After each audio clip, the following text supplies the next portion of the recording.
Hola, hoy comenzamos este ciclo que nos va a llevar a que nos veamos semanalmente y que podamos comunicarnos y que podamos hablar de huerta y que podamos hablar de todo este tipo de cosas que nos unen, de plantas en general.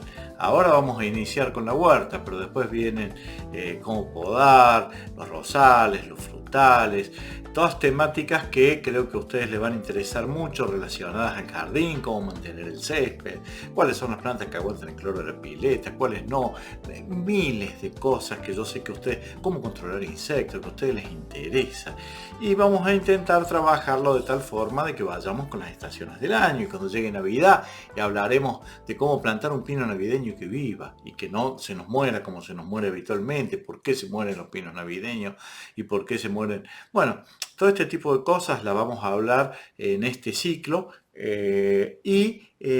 vamos a hacer los primeros programas. Yo voy a trabajar con ustedes y vamos a hacer 3 bloques y en esos 3 bloques la producción ha destinado que en los primeros programas no, porque tenemos que ponernos en órbita y son tiempos que por ahí vamos a necesitar.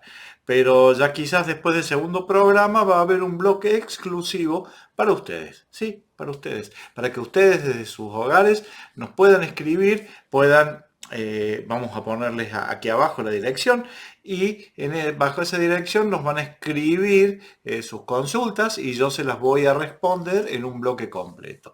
Por supuesto relacionadas al tema que estamos tratando, ¿no? Si estamos tratando huerta, no vamos a lo mejor no les voy a responder cómo podar el rosal, cuando nos toque poda, vamos a ir tema por tema y nos vamos a organizar de esa forma. Así que bueno, espero que sea fructífero, agradezco a los auspiciantes y agradezco a los municipios que están en esta lucha, porque todo esto tiene sus costos, todo esto tiene camarógrafos, tiene producción, tiene el mismo canal, tiene sus gastos y bueno, esto es posible gracias a los auspiciantes que se han podido obtener para que yo pueda estar en imagen con ustedes al menos una vez a la semana, ¿no? Y bueno, el primer tema que nos toca ver es la huerta orgánica, porque es un tema que en esta época del año mucha gente trabaja y vamos a trabajar con huerta totalmente orgánica, que eso es algo que a mí me da cierta responsabilidad. Creo que producir nuestros propios alimentos es fantástico.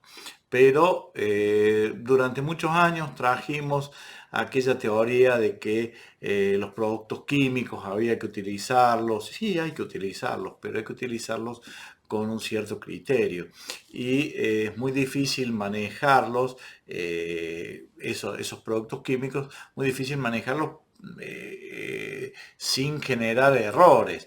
Entonces yo preferiría que no utilicemos químicos industriales o químicos sintéticos. Los químicos que vamos a utilizar son extraídos de las plantas, por eso vamos a hacer una huerta totalmente orgánica. ¿Por qué? Porque lo que nosotros vamos a hacer es que si fumigamos una acelga esta tarde, mañana a la mañana puedas cortar esa acelga y comértela tranquilamente, que sabes que va a tener un poquito de gusto a salvia o un poquito menta, porque estuviste matando insectos y estuviste eliminando los insectos que dañaban la planta, pero no vamos a tener tóxicos en el ambiente. ¿Por qué? Porque todo lo que producimos en una huerta es para nuestro alimento, para el de nuestros hijos y para de nuestros nietos. Entonces no le podemos poner insecticidas. Tenemos que trabajar con técnicas determinadas y las técnicas en la huerta orgánica se dice que hay que trabajar con la naturaleza y no en contra de la naturaleza. No para eliminar insectos, sino que para atraer insectos benéficos, para confundir los insectos, para lograr que no utilizar ningún producto químico. La naturaleza es diversa y la diversidad es lo que nos trae la posibilidad de que los insectos no se acerquen, porque los insectos, cuando hay mucha diversidad, no sienten olor a tomate, no sienten olor a lechuga, sienten una mezcla de cosas que no es difuso el mensaje y como es difuso el mensaje, a nuestra huerta no ingresan. Y así vamos a trabajar, de esa forma, confundiendo los insectos, atrayendo insectos benéficos que comen insectos. Hay muchísimos insectos que vamos a descubrir en estos cursos y en estas charlas que consumen a otros insectos y son los que tenemos que fomentar tener en nuestros hogares. Así como tenemos un sapito que come insectos, un tero también que nos ayuda a controlar las lagartijas, que nos ayudan a las aves, los pájaros que son grandes consumidores de gusanos, vamos a trabajar de esa forma para poder consumir todos los elementos de la huerta sin utilizar ningún producto que dañe nuestra salud, ni la de nuestros hijos, ni la del vecino tampoco, porque ya no da más el planeta para seguir utilizando productos químicos o insecticidas que agregan. Hay muchas enfermedades. Eso dejémoslo para los productores agropecuarios que tienen la necesidad de utilizarlos porque su fin es comercial y a su vez tienen un ingeniero agrónomo, tienen una institución que los respalda y les va a decir esta dosis, este producto químico, entonces va a estar mejor usado que lo que podemos usar nosotros en nuestros hogares. Hay un estudio que dice que hay 19 veces más insecticidas en los hogares de la gente que en el campo. Muchas veces le echamos la culpa al campo, que en el campo se fumiga, pero nosotros utilizamos los mismos insecticidas del campo para nuestro patio, con la diferencia que en el campo hay un ingeniero agrónomo, que es el que lo receta y es el que le va a dar la dosis justa para que no contamine de más.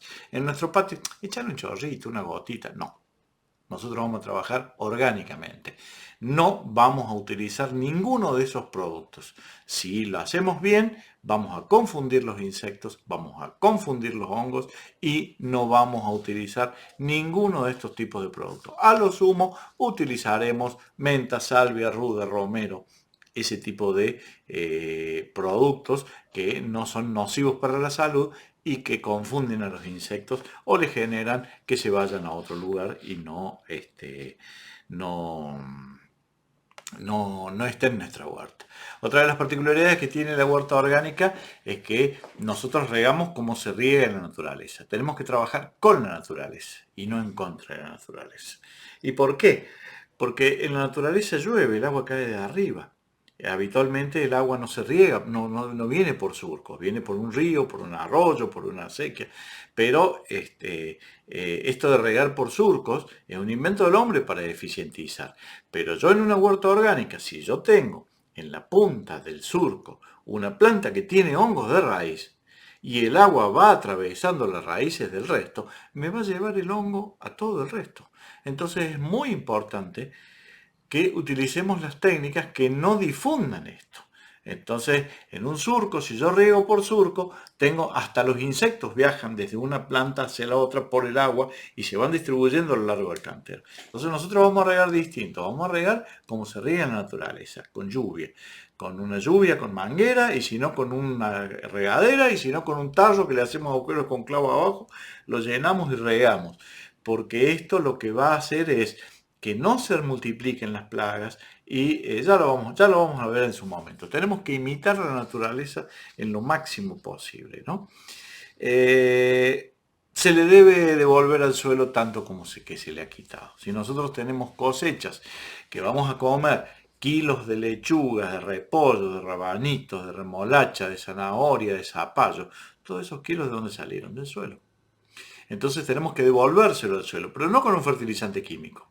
Fertilizante químico, volvemos a lo de recién. Tenemos que tener un especialista que nos dé una dosis determinada y que no quemamos el suelo y no terminemos salinizando el suelo. Entonces lo que vamos a hacer nosotros es toda la materia orgánica, todas las hojitas, todos los yuyos, todo lo que saquemos de la huerta cuando limpiemos nuestros canteros, lo vamos a hacer compost.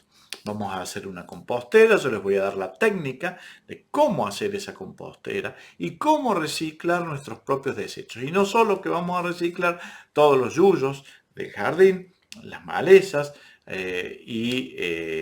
las hojas viejas de las lechugas que se ponen feas, las hojas externas del repollo, las cáscaras de papa. Todo eso lo vamos a reciclar y lo vamos a transformar en materia orgánica para nuestro propio, para devolverle al suelo, devolverle a la tierra, y vamos a hacer después un plan de rotación, un plan en que le toca a este mes este cantero, al otro mes el otro cantero. Es toda una organización que va a estar muy bueno que en el curso lo podamos ver. Así que está bueno que tengan continuidad. El programa se va a volver a repetir, pero está bueno que si vieron la primera, vean la segunda, porque vamos a ir haciendo toda la rotación de cultivos, vamos a darle continuidad a este sistema y la forma va a ser de estar todas las semanas en contacto para poder realizar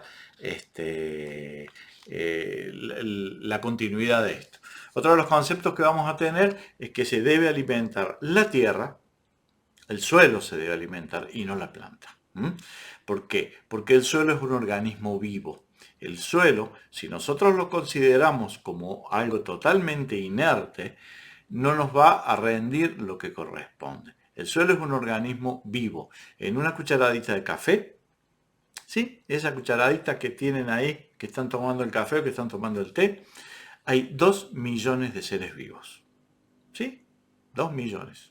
Todos los habitantes de la ciudad de Córdoba y un poco más, Córdoba y Río Cuarto juntos, serían, o Rosario y Santa Fe, serían más o menos los seres vivos que hay en el suelo.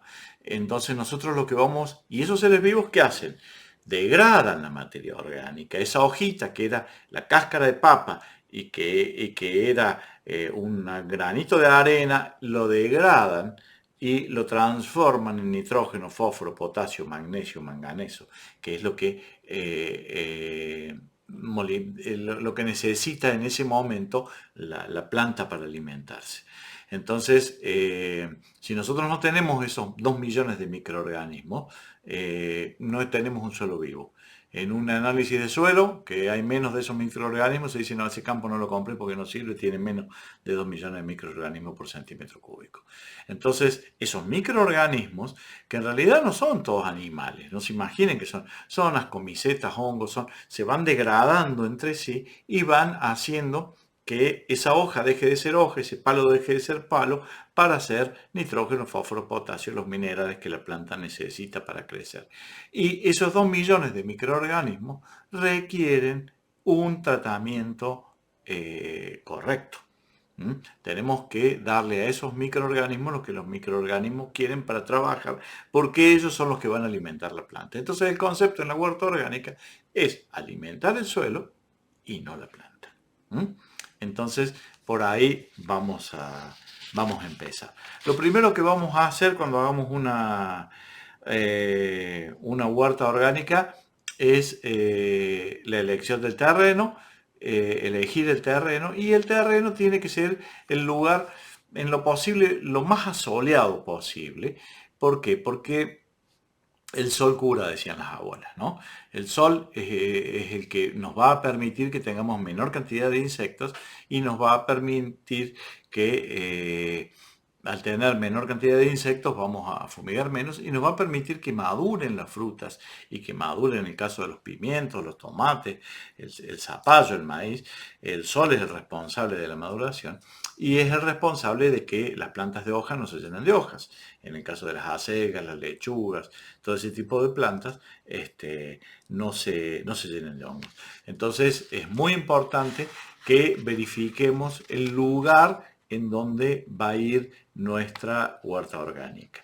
Tenemos que buscar el lugar de más sol, en lo posible, de la casa, y tenemos que hacer una elección de los canteros que vamos a hacer con una orientación norte-sur. A ver si podemos ver una imagen. Ahí, por ejemplo, tenemos la orientación, va de norte al sur. Acá tenemos el este, por acá sale el sol, el oeste, y en lo posible la huerta debiera estar al norte. ¿Por qué? Estando al norte va a recibir la mayor cantidad de sol posible, tanto en verano como en invierno. Porque si nosotros la ponemos al sur a la huerta, en invierno el sol va a pasar por el norte y vamos a tener lugares de sombra al sur. Entonces, esto es lo óptimo. Si no tenemos lugar y si tenemos un pedacito que va a hacerlo, lo hacemos en el pedacito que tenemos. Pero si yo me dirijo a alguien que está empezando, que nunca hizo huerta y que tiene una casa por hacer y tiene... Bueno, lo óptimo en estos casos es que tenga esta orientación. El cantero con orientación norte-sur tiene la posibilidad de recibir todo el sol de mañana, sol del mediodía y parte del sol de la tarde. Si este cantero estuviese ubicado de este a oeste, la primer planta le haría... la primer planta le haría sombra a la segunda, porque el sol sale de allá, y la primera a la segunda, la tercera, a la cuarta, a la quinta. Entonces las plantas del medio estarían llenas de enfermedades, llenas de insectos y llenas de hongos. Y las plantas de los extremos estarían sanas, porque el cantero estaría en la dirección este-oeste. Ahora, nosotros poniendo en dirección norte-sur, el sol sale de un lado, la primera le hace sombra a la segunda y la segunda a la tercera. Y no, la del medio es la única que sufre. Entonces tenemos una mayor captación del sol, una mejor insolación y vamos a tener menos cantidad de enfermedades, ¿no? En el caso que no tengamos esta posibilidad de decir, bueno, yo voy a hacer mi cantero, que no lo puedo poner norte-sur y que en un lugar donde no le da mucho el sol, bueno, vamos a elegir aquellas plantas que producen hoja, colocarlos en lugares de sombra. Todo lo que sea acelga, lechugas, todas aquellas que producen hoja, bueno, puestas a la sombra, van a sufrir un poquito, pero no van a sufrir tanto como un pimiento, un tomate, una berenjena, que sí necesita sol. Esas plantas sí necesitan sol para madurar sus frutos. Un zapallo, si no tiene sol, no madura. Una calabaza, si no tiene sol, es mucho más difícil que madure. O sea, maduran, pero va a ser mucho más difícil que maduren. Entonces, dejamos para aquellos lugares de sol a aquellas plantas que nos van a producir una fruta aérea y que van a requerir de mucho sol. Y dejamos para los lugares de sombra aquellas como las acelgas, las lechugas, que sí van a tener mayor propensión a la formación de hongos, pero la clave va a ser que van a por lo menos producir algo que nos va a producir alimento sin la necesidad de enfermarse mucho. Pero si tenemos que nosotros queremos una fruta, queremos frutilla, queremos pimiento, queremos tomate, berenjena, zapallos, choclos de maíz, y no las podemos poner al sol. Bueno, terminamos nuestro primer bloque y después de la pausa seguimos con nuestra huerta.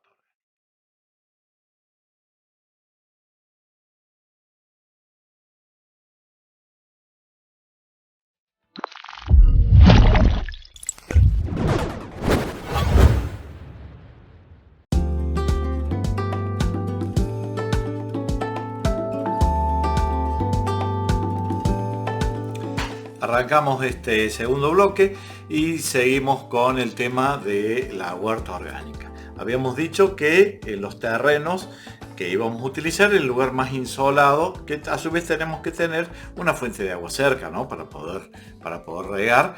Eso es muy importante. Lo primero que vamos a hacer es hacer un doble cerco. ¿A qué me refiero con un doble cerco? Un cerco tiene que ser, por un lado, un cerco mecánico que impida que penetren los perros, los gatos, la bicicleta de los chicos, la pelota de los chicos, todo este tipo de cosas que podrían llegar a deteriorar la huerta, inclusive en sectores de campo, para que no entren las vizcachas, para que no entren las ovejas, para que las ovejas les encanta meterse a la huerta y comerse todo. Los cuisis se meten y se comen todo. Entonces tenemos que hacer un cerco que tenga una protección mecánica. El mejor cerco es el de alambre, el alambrado, pero por ahí tiene sus costos, ¿no? También se lo puede hacer de caña, se lo puede hacer con algunas plantas que impiden que penetren este tipo de animales. Ese va a ser uno de los objetivos del cerco. Y el otro objetivo, que es el que más me interesa a mí por el tema de la huerta orgánica, es hacer un cerco de olores para los insectos. Los insectos ven por una cuestión visual y perciben olores en una forma determinada distinta a la nuestra. No tienen nariz, no tienen aparato que van a poder, pero perciben ondas con aromas determinados. Entonces nosotros, ¿qué tenemos que hacer? Tenemos que confundirlo. El insecto no tiene que saber que hay una planta de tomate, que hay una planta de acelga o que hay una planta de lechuga o una zanahoria en el interior de la huerta. Entonces, ¿qué hacemos? Todas las plantas aromáticas que tengamos nosotros para la casa, se las ponemos alrededor del cerco. El cerco de alambre, habíamos dicho, 10 por 10 es perfecto para una familia de 5 o 6 personas. Con un 10 por 10 funciona perfecto. Se alimenta una familia sin ir a la verdulería. Si tenemos ese tamaño bien, y si tenemos más chico, bueno, será más chico o más grande. Tenemos el cerco de alambre, tenemos la puertita por donde pueden ingresar los animales. Ahora lo que vamos a hacer es impedir que ingresen los insectos. ¿Qué le ponemos? Romero, peperina, poleo, menta, ruda, salvia. Todas estas plantas, lavanda, toda planta que tenga aroma alrededor del cerco. Y hacemos un grupo a lo mejor de 2 metros de romero, un grupo de 2 metros de menta, un grupo de 2 metros de orégano, de peperina, de poleo, y así vamos haciendo toda la vuelta al cerco.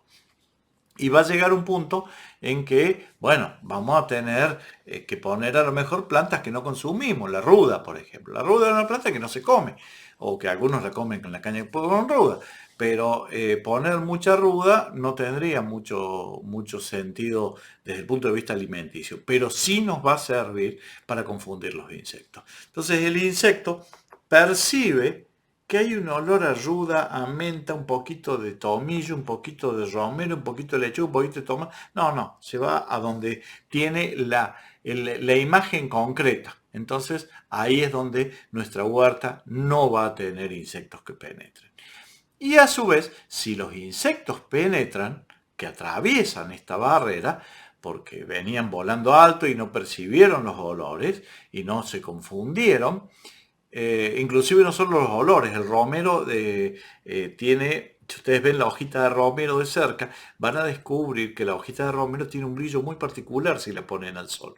Y rompe el rayo luminoso, lo refleja en tal forma que a nosotros hay un grupo que no vemos del espectro de luz, que son los infrarrojos y los ultravioletas, que el ojo humano no los ve, pero los insectos sí los perciben.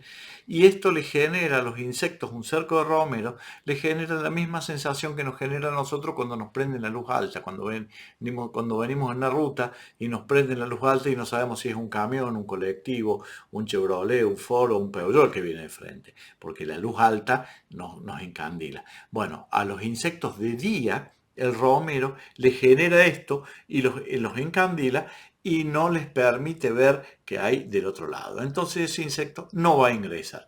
En el caso que ingresaran los insectos, nosotros en el medio de la huerta vamos a hacer una especie de placita.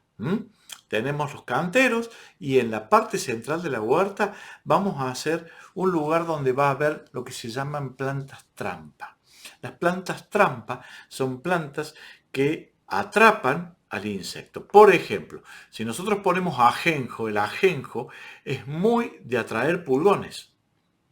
Y no solo que atrae pulgones, sino que atrae la vaquita de San Antonio, que es el predador natural. Entonces, o un rosal queda bonito en una huerta del medio y es el que primero que atrae pulgones. Y si el rosal tiene pulgones, al otro día el pulgón va a estar, 2 días más tarde va a estar en el repollo, va a estar en las plantas. Entonces nosotros poniendo las plantas trampas al medio, hacemos que ese insecto no se quede por el camino, porque es atraído por ese rosal o es atraído por el ajenjo, en el caso de los pulgones, ¿no? En el caso de los hongos, por ejemplo, se ponen caléndulas. ¿Por qué? Porque la caléndula Las chinitas son plantas que son muy susceptibles al hongo este que es el oidium, que es un honguito como un polvillo blanco que se fija en las hojas de las plantas. Y la primer planta que se enferma es la caléndula. Entonces nosotros cuando vamos a regar nuestras plantas, vamos a encontrar que la caléndula tiene el polvillo blanco, tiene el oidium. Entonces nos da tiempo de ¿qué mata el oidium? El agua del hervor de las papas. Entonces nos da tiempo de esa noche hacemos un puré sin sal. Y con el agua de ese puré, que es el agua del hervor de las papas, rociamos al otro día todas las plantas alrededor de la caléndula. Las acelgas, las lechugas. Entonces, ¿qué pasa? La caléndula es la planta trampa, que es una planta que nos está avisando que hay hongo. La semana que viene ese hongo va a estar en el resto. Entonces, ¿qué hacemos nosotros? Ponemos un fungicida preventivo en los alrededores de esa caléndula. Entonces, tenemos que tener al medio de la huerta estas plantitas trampas que nos van a alegrar también, porque tener un rosal y tener unas caléndulas hace que sea agradable. También tenemos que buscar plantas que atraigan polinizadores para poder sacar semilla el día de mañana. Entonces, para sacar nuestra propia semilla. ¿Y cuál es el mayor polinizador que tenemos habitualmente en los jardines? Las abejas. Las abejas son grandes polinizadores. ¿Y qué atrae las abejas? Los alisos. ¿Lo conocen al aliso? Que es como una espumita blanca que se utiliza para borduras. Si ustedes lo huelen al aliso, el aliso está prácticamente todo el año. Si ustedes lo huelen al aliso, el aliso tiene olor a miel. Y es una planta que atrae gran cantidad de... La manzanilla es otra que atrae muchísimas abejas. Entonces nosotros vamos a tener un huerto visitado por las abejas y esas abejas van a producir la polinización del resto de las plantas que nos van a permitir sacar semilla el día de mañana. Entonces esa islita central cumple una gran función, no solo el cerco alrededor, sino que la islita central va a cumplir una gran función de atrapar a aquellos insectos que ingresaron, que atravesaron la barrera, y también atrapar insectos benéficos, como ser el caso de las abejas, que van a servir para polinizar el resto de los zapallos y todas las plantas que requieran de un polinizador como las abejas, ¿no? A su vez, nosotros ahí al medio habitualmente sería bueno tener la fuente de agua, tener la canilla en ese lugar que de ahí del medio es donde se vaya a regar al resto. Y es conveniente que esa canilla gotee un poquito, que gotee y que genere abajo un charquito, pero en lugar de hacer un charquito de barro que nos puede llegar a traer, en una época del año nos puede servir ese charquito de barro, porque va a traer muchos horneros que van a venir a buscar barro. ¿Y qué mejor que el hornero para controlar insectos? El hornero, les digo más, cuando el hornero empieza a salir a cazar y les enseña a cazar a sus hijos, es un gran consumidor de los gusanos blancos. Todos los gusanos blancos los consume el hornero. Todo lo que sea gusanos, todo lo que sea perjudicial para la huerta, el hornero, las chinches las destruye el hornero. Entonces, que ese hornero sepa que va a encontrar, por un lado, siempre agüita. Un platito se le pone abajo, inclusive se revuelcan un poquito ahí. Va a encontrar siempre agüita para poder beber y va a encontrar, y como gotea no se juntan los mosquitos del dengue, porque si se juntan los mosquitos, ya tenemos, si es profundo vamos a tener mosquitos. Por eso les digo un platito, tiene que pegar la gota y salpicar hacia afuera, generar barro para que en la época de primavera fundamentalmente vengan los horneros a buscar ese barrito para hacer su nido y son grandes consumidores. También vamos a tener muchas curucuchas que vienen las ratoneras, que vienen a consumir, y son grandes consumidoras de mariposas las curucuchas, las ratoneritas estas, son grandes, algunos le ponen, ahí en la islita central ponen una casita para que vivan las curucuchas, una casita de madera le hacen, para que vivan las curucuchas, que son las que van a salir a controlar todos los insectos de los alrededores de la huerta. Fíjense que hasta ahora no gastamos 1 miligramo de insecticida, y por un lado confundimos los insectos, y por otro lado los que entraron, tenemos nuestros propios predadores naturales, ¿no? Y también un poquito de arena alrededor, un cuadradito de arena, porque también a los curucuchas les gusta bañarse en la arena. Y vienen de otros lugares, vienen de lugares muy lejanos donde no hay arena, y es como que se revuelcan un poquito en la arena, se despiojan un poco, y ya que están ahí, se comen algunos gusanitos y son nuestros mejores aliados. Eso lo tenemos que tener en cuenta porque estamos en una huerta orgánica. Estamos en un sistema que nos va a permitir comer nuestra propia verdura sin ningún riesgo ecológico, sin ningún riesgo de decir, puede tener tierrita, que la vamos a lavar porque tiene un poquito de tierra, y después vamos a hacer otro tipo de cosas que nos van a servir, que son las asociaciones. Asociar plantas es algo que lo vamos a ver más adelante, plantas que se asocien para repeler insectos o para producir un efecto determinado en el suelo, algunas que consumen del fondo y otras que consumen de una zona superficial y otras que consumen nitrógeno y la otra aporta nitrógeno al suelo, y de asociar ese tipo de plantas. Y una repele un insecto y el otra... Entonces, entre estas asociaciones, las plantas trampas que tenemos al medio, las que tenemos alrededor para que no, las aromáticas que tenemos alrededor, tenemos una gran solución, y tenemos la farmacia también, ¿no? Porque sabemos que tenemos un problema de hígado y vos sabés que vas y te tomas un tecito de salvia, un tecito uno va con los años va descubriendo estas plantitas que también nos sirven para una peperina, un poleo. Todas estas tienen sus propiedades medicinales y también está bueno tener la farmacia en el huerto. Entonces no solo tenemos un huerto que nos va a repeler los insectos, sino que tenemos la farmacia ahí cerquita, una melisa, por ejemplo. Es una planta o el cedrón, que se utiliza un tecito de cedrón, dice que previene infartos y que es muy bueno tomar todos los días un té de cedrón para prevenir el infarto y ese tipo. Entonces, bueno, la huerta no solo nos produce alimentos, nos produce aromas ricos, sino que nos produce también la posibilidad de tener salud con nuestros tecitos, o tomar en lo posible un mate con peperina o un mate con poleo, o hacer unas empanadas árabes con menta, o llegó la época de las pizzas, ahora en verano que se hacen las pizzas a la nochecito, van y cortan un poquito de orégano y se lo ponen, o el romero para el pollo. Entonces, no solo que nos produce la ventaja de consumir productos sanos, sino que nos produce también de tener la pancita llena con nuestras plantas aromáticas y no tener que andar yendo a comprar especies a ningún lugar. Vamos a hacer los canteros. El cantero que vamos a plantear tiene que tener ciertas particularidades. El cantero no tiene que tener más de 1,20 m de ancho. ¿Por qué? Porque el largo del brazo es 60 centímetros.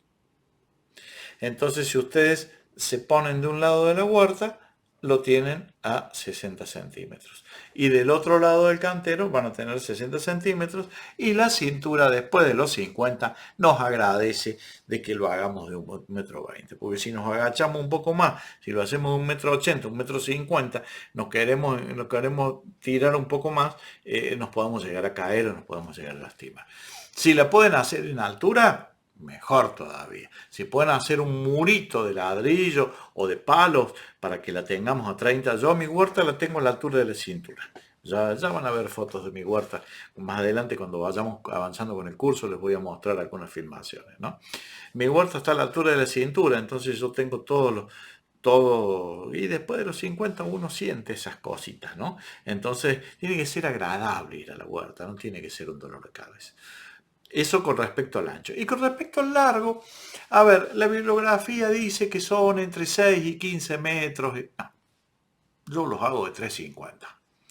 ¿Por qué? Porque si yo tengo 15 metros de cantero y me tengo que caminar 15 metros para ir al frente para cortar una lechuguita, o no saco la lechuguita, o lo salto, y al saltarlo corro riesgo de quebrarme, de golpearme o de caer arriba de la cebolla y arruinar todo. Entonces yo con 3,50 m, lo que el cantero de largo, hago la vueltita y estoy en el frente. No los hagan muy largos, 5, 6 metros como mucho, pero he visto bibliografía que recomienda 15 metros. Es demasiado largo 15 metros. 3 metros, 3,50, 4, uno da la vueltita y se va al frente. Otra, utilicen, cuando marcan el cantero, ustedes lo primero que van a hacer es marcar los canteros. ¿Cómo van a marcar los canteros? Clavan estacas, clavan 4 estacas, le ponen un hilo y cavan todo lo que está dentro de esas estacas. Y esas estacas las dejan después. ¿Por qué? Porque esas estacas van a ser el freno de la manguera. Porque el día de mañana, cuando nosotros empezamos a regar con manguera, la manguera se sube arriba de la huerta y nos aplastó todos los tomatitos recién plantados y nos dimos cuenta y generamos un problema porque tiramos la manguera sin querer. En cambio, con la estaca en las puntas, la manguera, si la estaca es larga, la manguera dobla y pega en la estaca. Ya les voy a mostrar la fotito para que lo vean, ¿no? Vamos a cómo hacer el cantero. Lo primero que hacemos es limpiamos todo el terreno, sacamos todas las piedras, todos los cascotes, toda la parte fea. No vamos a dar vuelta a la tierra. Eso se daba vuelta antes. La tierra se daba vuelta antes. Ahora no se da vuelta a la tierra. ¿Por qué no se da vuelta a la tierra? Porque habíamos hablado hace un rato que los microorganismos del suelo son 2 millones en un suelo rico. Y nosotros necesitamos 2 millones o más. Porque va a ser una huerta orgánica, o sea que va a ser muy rico nuestro suelo. Entonces, no vamos a dar vuelta a la tierra. Nosotros ya les voy a explicar cómo trabajar para armar los canteros. Conclusión, para terminar este bloque, hacemos de 1,20 de ancho por 3,50 de largo y en un ratito les cuento cómo hacer el cantero para, después de la pausa, vamos a ver cómo hacer el cantero para no dar vuelta a la tierra y mantener el suelo bien nutrido y bien mulchido.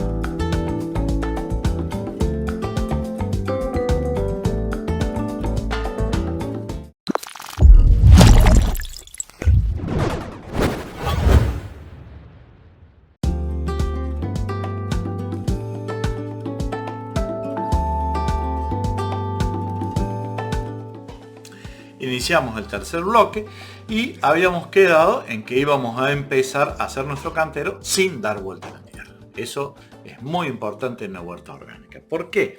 Porque yo necesito esos 2 millones de microorganismos. Esos 2 millones de microorganismos están en la parte más superficial. Y a los 15-20 centímetros de profundidad hay otros microorganismos que viven sin oxígeno. Los que están arriba viven en contacto con oxígeno y en contacto con el sol. Si yo doy vuelta a la tierra, lo estoy mandando al fondo y lo estoy matando. Y si yo, los microorganismos que estaban a 25 centímetros del suelo, a 25 centímetros de profundidad, que no tenían contacto con oxígeno ni con el sol, lo doy vuelta y lo pongo, lo expongo al sol y los expongo al viento y los expongo hasta la alta oxigenación, mueren. Entonces, de 2 millones de microorganismos que yo tenía en ese suelo, tengo un suelo más pobre. Eso se hacía antes se daba vuelta a la tierra. Por eso se dejó de utilizar el arado de reja, ¿no? En el campo, porque el arado de reja daba vuelta a la tierra y los cinceles y los arados modernos no dan vuelta a la tierra porque se produce lo que se llama la labranza cero, ¿no? No damos vuelta a la tierra, porque si nosotros damos vuelta a la tierra, la empobrecemos. Nuestros abuelos la daban vuelta porque no lo sabían. Nosotros que lo sabemos, no lo vamos a dar vuelta. Vamos a la secuencia de cómo armar nuestro cantero y vamos a empezar. Acá tienen un dibujito, arriba tienen donde ustedes van a cavar la primera línea. Habíamos dicho que habíamos sacado toda la mugre del terreno, todos los pastos, todos los yuyos, todo lo que estaba en el terreno, lo habíamos apilado al fondo, en un rincón. ¿Y qué hacemos? Cavamos la primera zanja. Nosotros al cavar la primera zanja, que va a ser de 1,20 m, la sacamos y la llevamos al fondo del cantero. Ya les explico el por qué. Eso se saca y se lleva al fondo.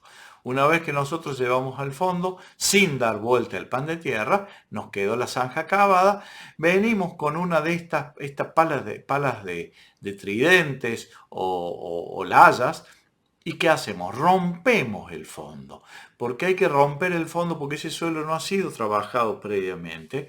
Entonces se rompe el fondo para que si ha habido a lo mejor quinta o antes hubo huertas, está lo que se llama el piso de arado, ¿no? Que a una profundidad de 30 centímetros está más compacto el suelo. Entonces nosotros rompemos esa compactación y vamos a permitir que infiltren las raíces y infiltre el agua, porque ese cantero va a ser cantero toda la vida en el lugar. Entonces, al romper esto, nosotros cavamos 30 centímetros con la pala y rompemos 30 centímetros más, tenemos la posibilidad de tener 60 centímetros de raíz. Un maíz, un poroto que requiere gran profundidad, un zapallo, perdón, que requiere gran profundidad, va a necesitar que ese suelo esté roto.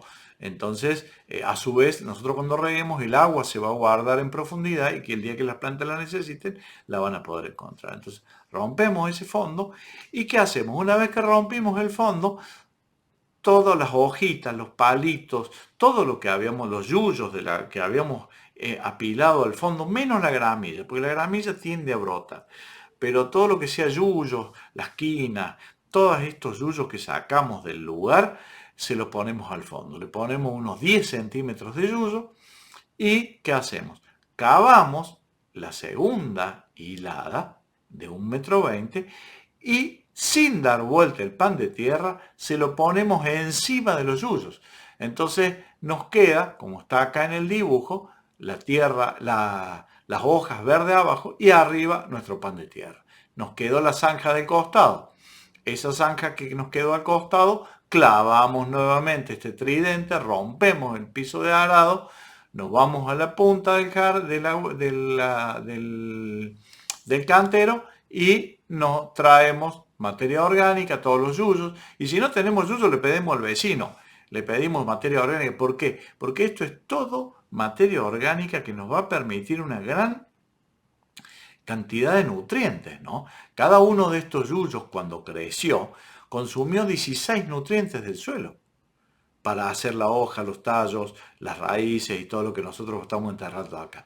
Esos 16 nutrientes se los devuelve al suelo y van a ser los que nos van a permitir que después nuestras lechugas, nuestros apios, nuestras zanahorias tengan esos nutrientes accesibles. Estamos metiendo muchísima fertilidad, toda la fertilidad. Podemos poner hasta los restos de poda, que no tengan más de 1 centímetro de diámetro, porque si no tarda mucho en hacerse compost. Pero todos los palitos, las hojas, las escobas viejas podemos meter. Las escobas viejas las podemos meter acá. Y si no tenemos mucha materia orgánica, le pedimos al vecino. Salimos a buscar por el pueblo, siempre van a encontrar hojas en las esquinas. Gente que corte el pasto y no sabe qué hacer con el corte del pasto. Lo ponemos ahí. Ponemos en el fondo, una vez que terminamos, pusimos esos 10 centímetros de material verde, sacábamos la tercera hilada de zanja y se la ponemos arriba. En esa tercera hilada volvemos a romper abajo, rompemos el piso, ponemos los yuyos que traemos y así hasta que llegamos al final. Cuando llegamos al final nos sobra la primera que teníamos cuando hicimos la primera zanja. Por eso se la manda a la punta de la huerta. Nos sobra y la ponemos acá. Una vez que pusimos todo esto, empezamos a romper esta estructura del suelo. O sea, no dimos vuelta el pan de tierra. Fíjense que el pan de tierra, lo que estaba arriba sigue arriba y lo que estaba abajo sigue abajo. Lo que hacemos ahora es romper esa estructura, ya sea con un rastrillo o con algún elemento, con una pala, con algo que nos permita romper esa estructura, desmigajarla y este trabajo se hace una sola vez, ¿no? Es un trabajo bastante arduo, no crean que la espalda se las va a cobrar. Esto es la primera vez para hacer lo que se llama una cama alta en la huerta, que nos permite obtener muy buena fertilidad de entrada y obtener que el suelo trabaje bien. ¿Qué hacemos? Rompemos esa estructura superficial con la pala, con el rastrillo, con un tridente y empezamos a regar. Este regar va a hacer que toda la materia orgánica que está abajo, que todo el pasto, todas las hojas que pusimos abajo empiecen a podrirse y empiecen a generar microorganismos. Cuando un organismo se pudre, ¿qué pasa? Los microorganismos empiezan a trabajar y a degradar esa materia orgánica. Eso le da porosidad al suelo. ¿Y qué va a hacer esto? Cuando nosotros regamos los primeros días, vamos a lograr que si quedó alguna semillita, brote. Entonces la sacamos de inmediato. Trabajamos bien la parte superficial, la hacemos lo más fina posible y vamos a hacer ya la siembra. Para hacer la siembra, nosotros una vez que terminamos esta cama alta, vamos a tener que tener algunas prerrogativas. Pero antes de eso, vamos a descubrir algunas herramientas que nos van a servir. Habíamos dicho que íbamos a trabajar con la pala de punta, por ejemplo, es una herramienta que nos sirve para cavar. La pala ancha es una herramienta que nos sirve para romper pan de tierra y para mover tierra cuando ya ha sido cavada. Vamos a trabajar con alas asadas que se utilizan para carpir, romper costras, que son las que rompíamos recién, ¿no? Sacar malezas, trazar algunos surcos, si vamos a trazar algún surco. Mientras más angosta es la asada, mejor posibilidad tenemos de trabajar en suelos duros, ¿no? Los suelos duros, si tenemos una asada muy grande, por ahí es complicado. Entonces tenemos que tener una asada grande y una fina. La fina para romper los suelos duros y la grande a lo mejor para arrancar yuyos y para mover tierra de un lado para el otro. Los picos, bueno, esto se utiliza poco en la huerta orgánica, se utiliza para romper suelos muy duros, pero siempre es conveniente tener un pico. Y acá hay un tema que a mí me gusta tocar mucho, que es el tema de los rastrillos. La gente va a la ferretería y compra, dame un rastrillo. ¿Y cuál? Y dame el más grande, porque el más grande, yo necesito un rastrillo grande, esos rastrillos chiquitos no sirven para nada. Mentira. El rastrillo grande te deja la espalda destruida, porque el rastrillo grande es para mover mucha tierra. Tiene que tener mucha fortaleza, porque se doblan todos, tienden a doblarse, y no son fáciles de manejar. Son para lugares, para gente muy joven, que tenga muy buena espalda, que tenga buenos músculos, y son para mover grandes volúmenes de tierra. Un rastrillo grande es para sembrar césped, para hacer una cancha de fútbol, para esos lugares donde es extenso el espacio. Yo prefiero que compremos, si tienen que comprar, un rastrillo chico. Con un rastrillo de 10 dientes, la huerta funciona a la perfección, porque el rastrillo de 10 dientes trabaja más o menos de 15 centímetros, a lo sumo 20 centímetros, y es muy fácil de manejar. Es muy fácil de manejar. Un rastrillo de 18, 20 dientes, 25 dientes, que son los grandes, le destruye la espalda. Entonces, en lo posible, si tienen espalda, bueno, compren uno mediano, grande si quieren, y compren uno chico. Pero si tienen más de 50 como yo, compren uno no de más de 10 dientes y van a poder trabajar correctamente el suelo, lo van a poder trabajar bien fino y todo eso, ¿no? También tenemos que tener algunas herramientas de trasplante. La herramienta de trasplante son los trasplantadores que sirven para abrir hoyos en el suelo. Un trasplantador no es ni más ni menos que un palo de escoba con punta. Si ustedes tienen un pedacito de palo de escoba para trabajarlo manualmente, van a clavarlo en el suelo, hace el hoyo perfecto para poder meter la plantita o para poder, si llegaran a tener el cabo de una pala vieja, el cabo de una pala vieja es un excelente trasplantador. Le sacan punta y lo clavan a ese cabito con que le quede un cabo quebrado, no un cabo de pala a pala, un cabo quebrado, ese cabo que se le quebró la pala y le quedó el pedacito, que quedó un manguito, bueno, ese lo clavan, ese hace un hoyo de unos 4 centímetros y ahí permite que entre perfecto un trasplante cuando tengamos que trasplantar una plantita. También puede ser un palo de escoba, ¿no? Un palo de escoba con punta, cortito, Y si no, el palo largo y tirar la semilla desde arriba, pero hay que tener mucha puntería para desde arriba tirar la semilla para que entre justo en el huequito, ¿no? Las cucharitas o palitas. Vienen unas cucharitas trasplantadoras que son bien redonditas y que tienen los centímetros, 1, 2, 3, 4 centímetros marcados. Entonces uno las clava y van marcando los centímetros necesarios. Cordeles, hilos y piolín siempre hay que tener. Y zarandas, unas zaranditas para zarandear tierra cuando nosotros vayamos a hacer la siembra. ¿Qué vamos a hacer cuando sembremos? Nosotros cuando sembremos, lo primero que tenemos que ver es los catálogos de el INTA de su zona, cada uno busca en los catálogos de su zona, de los calendarios de siembra. Entonces ustedes van a ir y van a decir, bueno, estamos en el mes de octubre, ¿qué tenemos para sembrar en octubre? Bueno, entonces ahí le va a aparecer lo que va a poder sembrar, ¿no? Y en esos calendarios de siembra también, yo voy a ver si se inscriben.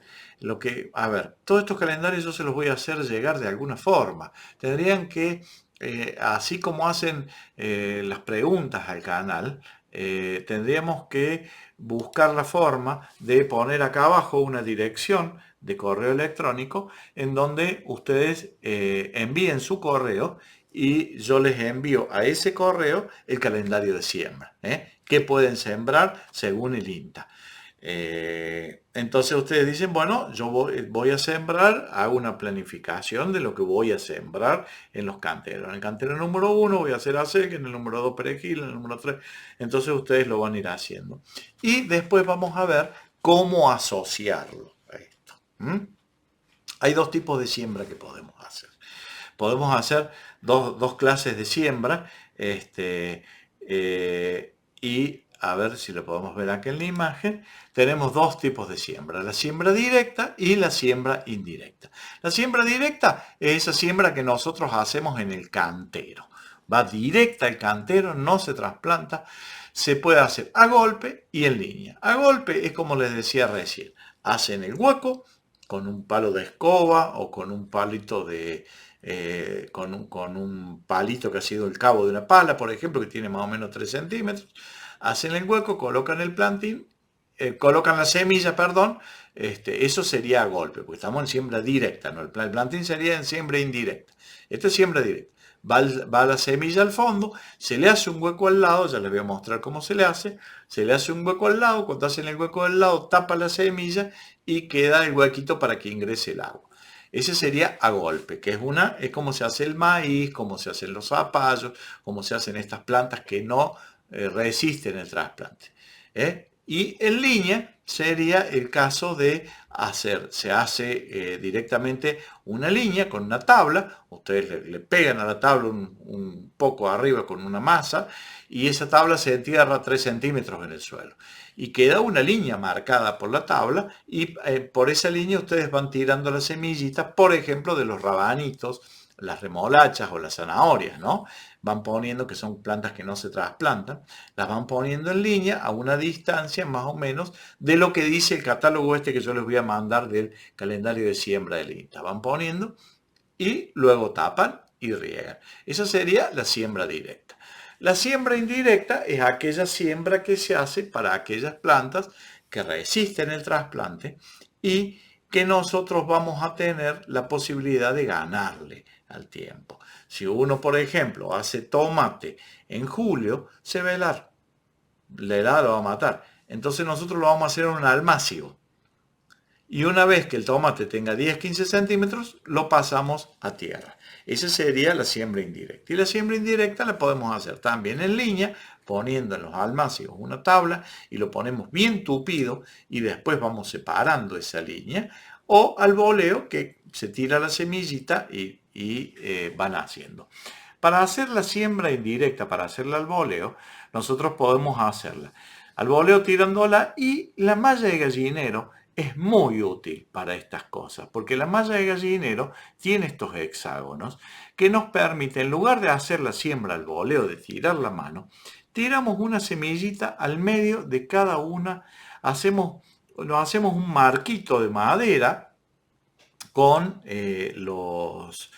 un barquito de madera que tenga este alambre de gallinero, y si no puede ser el alambre también de alambrado, pero el de gallinero tiene los hexágonos justos, y tiramos la semillita al medio. Entonces nos quedan las semillitas a una distancia perfecta de más o menos 2,5 centímetros, 3, y después nosotros, cuando ha nacido ese repollo, el tomate, el pimiento, todas estas plantas que nosotros podemos trasplantar, la pasamos directamente a la huerta.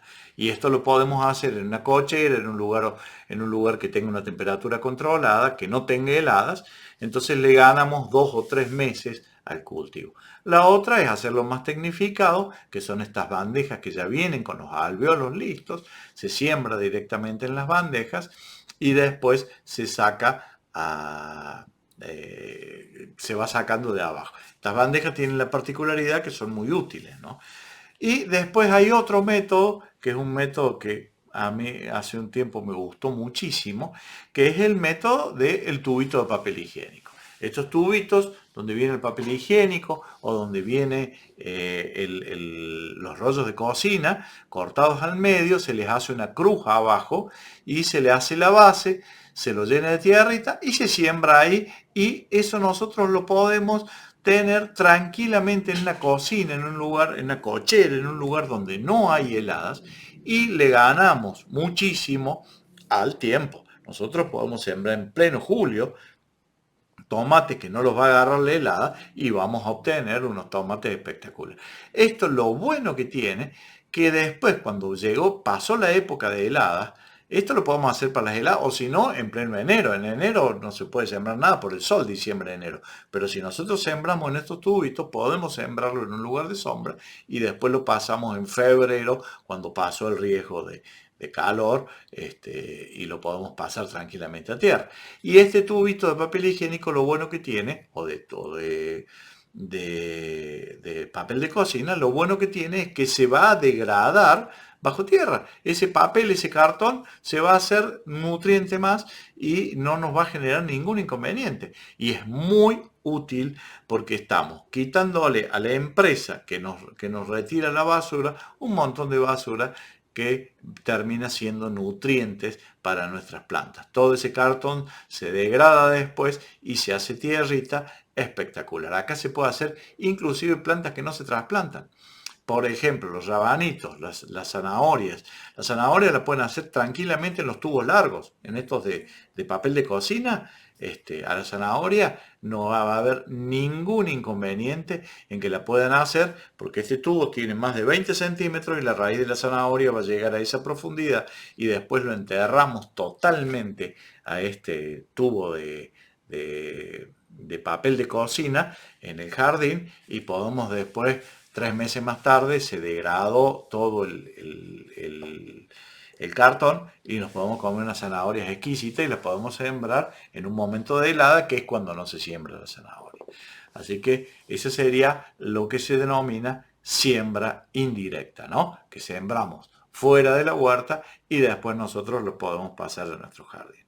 Bueno, se nos acabó el tiempo. Semana que viene seguimos con estos consejitos de cómo armar la huerta orgánica. Vamos a ver las asociaciones.